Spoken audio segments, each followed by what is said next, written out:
So let's talk about fasting. But I want you to forget everything you think you know about it as just another diet trend. Today, we're going to look at this as a journey, a really ancient and powerful practice that can bring vitality to your whole being. We're talking body, mind, and spirit. And this whole journey, it really kicks off with one powerful idea. Your body is incredibly smart. I mean, it holds this ancient wisdom that, let's be honest, most of us have forgotten how to listen to. Fasting? That's our way of tuning back into that signal. And here's the thing you've got to remember. This is not some new fad at all. I mean, for literally hundreds of thousands of years, our ancestors lived in these natural cycles of feast and famine. This practice it's literally woven into our DNA. And what's so cool is that both ancient traditions and modern science are now saying the exact same thing. Okay, so let's just take a quick trip back in time. At first, it was all about survival for early humans, right? But then it became something more, something spiritual.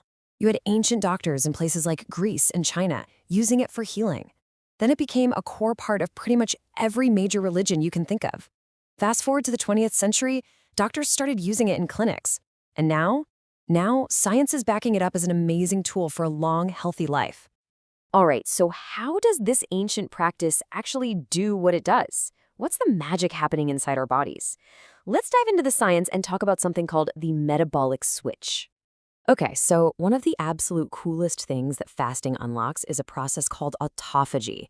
It sounds complicated, but it literally means self-eating. Just think of it like your body's own internal housekeeping crew. The problem is, when we're constantly snacking and eating, that cleaning crew is always on a coffee break. They never get to work. Fasting is the signal that finally tells your cells, all right, team, it's time to clean house. And that cleanup job, it's basically your body's built-in anti-aging program. Seriously, by clearing out all the junk, the damaged parts, autophagy calms down inflammation, it helps repair your DNA, and it just makes your cells tougher, more resilient. It's directly linked to living a longer, healthier life, and it even helps protect our brains. It's this deep cellular level reset. And you know what? Fasting is the key that turns it all on. But it's not just about cleaning house. Fasting does something else that's huge. It completely changes what your body uses for fuel. It flips this metabolic switch. See, instead of always needing sugar from the food you just ate, your body relearns how to efficiently burn its own stored fat for energy. That skill is called metabolic flexibility, and it is a huge sign of good health. So how long does this switch take? Well, for the first 12 hours or so, your body is just burning through the sugar it has on hand. But then, between hours 12 and 18, the real transition starts. It starts tapping into your fat stores and making these amazing things called ketones for fuel. And once you pass that 18-hour mark, that's when you get significant ketone production. And that's where so many of the incredible benefits really start to show up. Okay, the science is really cool, I know. But you're probably thinking, how do I actually do this, right? Knowing the why is great, but now let's get practical and talk about the how. We'll walk through some simple first steps. So the easiest way to dip your toes in is with something called time-restricted eating. For example, a 14-10 schedule. That's 14 hours of fasting and a 10-hour window to eat. That's a fantastic starting point for beginners. You've probably heard of 16-8. That's the most popular one out there. And then 18-6 is a great one to work up to as you get more comfortable. Look, if you're just starting out, the single best piece of advice I can give you is this. Be kind to yourself. Just start with an easy 12 or 14-hour fast. All that means is finishing dinner a little earlier and having breakfast a little later. That's it. Remember, consistency is way more important than intensity. It's all about patience. It's also super important to know what to expect, so there are no surprises. The first few days, yeah, that's the adaptation phase. You might feel some hunger pangs or feel a little low on energy. Totally 100% normal, but stick with it. Because by days 4 to 7, you'll feel that transition happening. And after about 2 weeks, that's when most people feel fully adapted and they start experiencing that amazing, sustained energy and mental clarity. Okay, so you've started.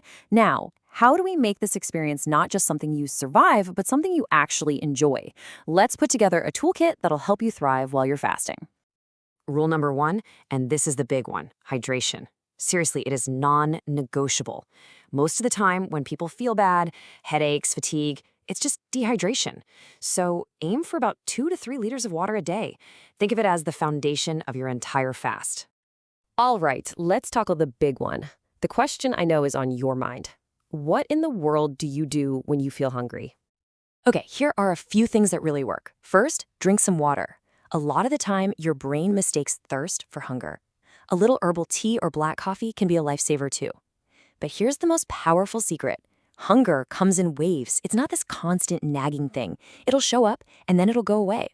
So just stay busy, do some deep breathing for a few minutes, and you'll find you can just ride that wave until it passes. You know, how you end your fast is just as important as the fast itself. Think about it. Your digestive system has been taking a nice long nap. You can't just jolt it awake. So you've got to follow a few golden rules. Start small. Choose foods that are easy to digest. Eat slowly. And most importantly, listen to your body. So what does that actually look like on a plate? You're thinking gentle, nutrient-packed foods, things like bone broth, a nice avocado, some leafy greens with a little olive oil. What you want to avoid is anything that's going to be a shock to the system, right? So stay away from processed junk, super sugary desserts, or a giant bowl of pasta. That's not the way to go. All right, we've talked a lot about the physical side of things, but now I want to go a little deeper. Because fasting isn't just about changing your body. It's about a mindful transformation of, well, your entire self. When you consciously choose not to eat for a period of time, something amazing happens inside you. You start to build some serious self-discipline and resilience. You develop this incredible gratitude for food when you do eat. And you learn so much about yourself by watching your own habits and reactions. It's a powerful tool for self-knowledge. And that really gets to the heart of it. Fasting is this ancient practice that helps you reconnect with your body, your mind, and your spirit. It's not about depriving yourself. It's a journey of empowerment.